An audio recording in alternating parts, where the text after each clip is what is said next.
Hey, it's Christina with Tinagirl Travels, and today we're going to have a look at how to reset the combination on one of these TSA-approved travel locks.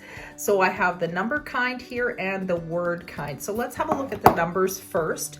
So they actually come preset with the numbers 000. And you can leave it at 000 if you want to, or you can pick a number that you can remember. So I'm going to change the lock. So I'm going to open this, and just with the heel of my hand here, I'm just going to press that in. You can hear that. Okay, and like if you look at it, there's like a little divot thing right here. I'll show it to you from the top actually. There's like a little bump on the bottom of this base, and it needs to fit into the little space right here. Can you see that? There. So we're gonna press this in like that, and we're gonna change the number.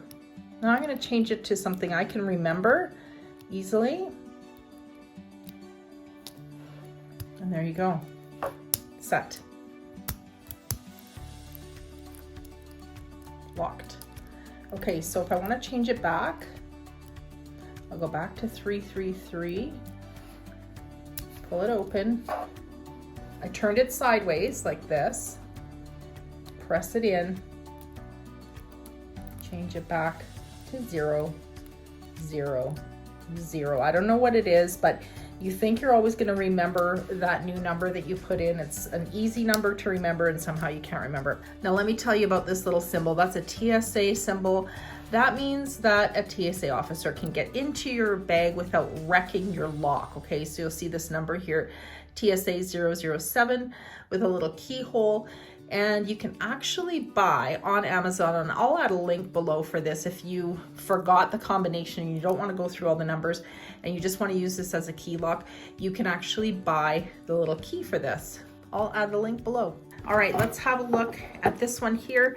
This is a word one. I have this one set to TRIP, T-R-I-P, just so that I can remember it because I'm using it on my trip. And I don't know what it came with, I can't remember, but same thing. It's got the little metal piece right here, and then it needs to fit into the little divot space here. And so it's usually that 90-degree turn, and it fits in, like I can feel it give in like that.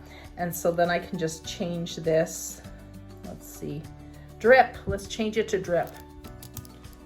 Okay, and now it's locked. And if I want to turn it back to trip, 90 degrees, press, and there's my T for trip, and there you go. Super easy. Same thing here, TSA 007, and the little keyhole in case you need to open this with a key.